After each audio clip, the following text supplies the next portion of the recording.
việc bà thang làm đi nhưng ai chuẩn bị chung tha đây sang một tiếngคือយើងបានគ្រប់ទៅនឹងហើយទាំងអស់ហើយបាទហើយយើងបានលុបចោលនៅដីសម្បត្តិដែលមិនបានអនុវត្តតាមគោលការណ៍ដែលយើងឲ្យគាត់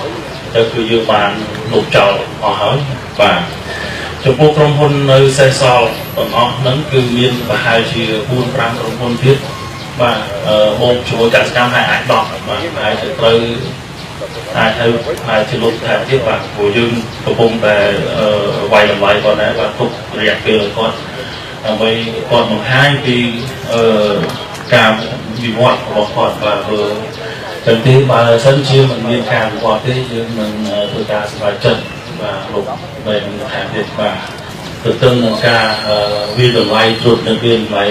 ដីសម្បត្តិទាំងអស់នេះយើងក៏បានដោះស្រាយនៅចំនួនដីធ្លីដែរបាទចំនួនដីធ្លីនេះគឺយើងបានដោះស្រាយភាគច្រើនហើយ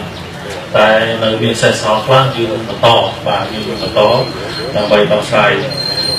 ថែមទៀតត្រង់ហ្នឹងខ្ញុំចង់ជម្រាបជូនដែរជាពិសេសខាងអរ៉ាល់បាទកន្លែងនេះគឺខ្ញុំចង់ជម្រាបជូនដែរថាយើងនៅនោះគឺយើងបានបង្កើតនៅឧស្សាហកម្ម7បាទការធ្វើនេះគឺដើម្បីបង្កើតការងារឲ្យបងប្អូនប្រជាជនរបស់យើងនៅម្ដងម្ដងនេះមានការងារធ្វើហើយគាត់ចូលទៅព្រៃដើម្បីកាប់ព្រៃបាទកាប់ឈើនោះបាទការរៀបចំរបស់យើងគឺចឹងបាទហើយក៏ប៉ុន្តែវាអកុសលដែលមានចំនួនដីធ្លីនៅទីនោះគឺយើងខ្លះក៏ទាញយករឿងនោះធ្វើជារឿងនយោបាយបាទហើយបានហៅថាអំពើនេះជាអំពើឈាមអញ្ចឹងត្រង់នេះបើសិនជាយើងមិនព្យាយាមដោះស្រាយបានលឿនទេយើងនឹងមានការលំបាកបាទកាលណាយើងហៅអំពើនេះជាអំពើឈាមវាហាក់បីដូចយើងបោកឆាន់បាយយើងចឹងបាទឧស្សាហកម្មនេះរៀបចំឡើងគឺដើម្បីបង្កើតការងារឲ្យបងប្អូនបាទបងប្អូនប្រជាជនរបស់យើងបើសិនជាយើងហៅអំពើជាអំពើឈាមហើយយើងលក់ស្ករអំពើយើងមិនបានទេអានឹងស្មើយើងបោកឆាន់បាយយើងប៉ុន្តែខ្ញុំអាចជម្រាបជូនថារឿងនេះគឺបានដោះស្រាយចិត្តចប់អស់ហើយបាទចិត្តចប់សពគ្រប់អស់ហើយចំនួនឆ្នាំក៏យើងបានតម្លាក់ចុះដែរបាទតម្លាក់ចុះពី90 80ឆ្នាំមក50ឆ្នាំដែរបាទ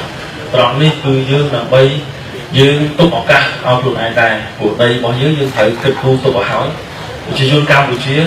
បាទនេះក៏ជារឿងបរិស្ថានដែរចំនួនប្រជាជននៅកើនប្រហែលជាទៅដល់30លានក្នុងរយៈពេល50ឆ្នាំបាទទៀតទុំប៉ុណ្ណឹង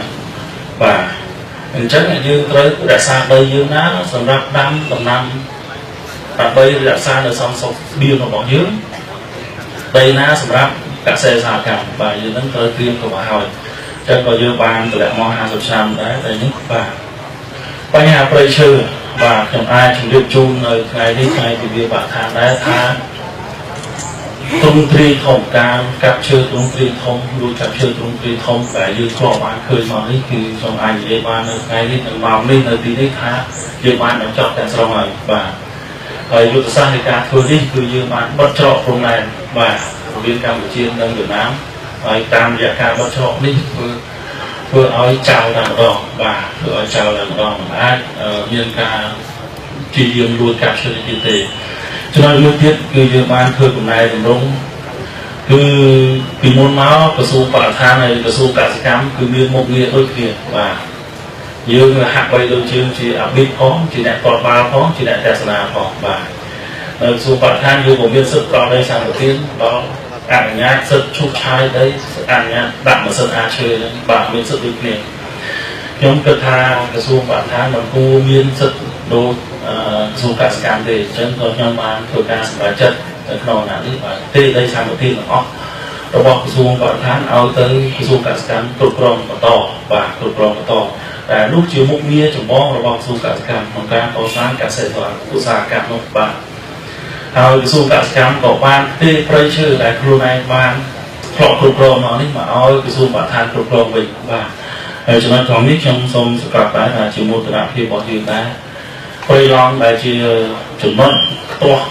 ធំបាទរបស់យើងនេះគឺខ្ញុំបាននេះហើយបានសាររៀបរដ្ឋាភិបាលដាក់ព្រៃឡង់នោះជាដែនជម្រកសត្វព្រៃបាទជាតំបន់អភិរក្សបាទជាតំបន់អភិរក្សចឹងហើយក្នុងថ្ងៃនេះបានថាយកឱកាសក្នុងការប្រពៃពិធីបរិស្ថានរបស់យើងនេះគឺខ្ញុំចង់រាយការណ៍ជូន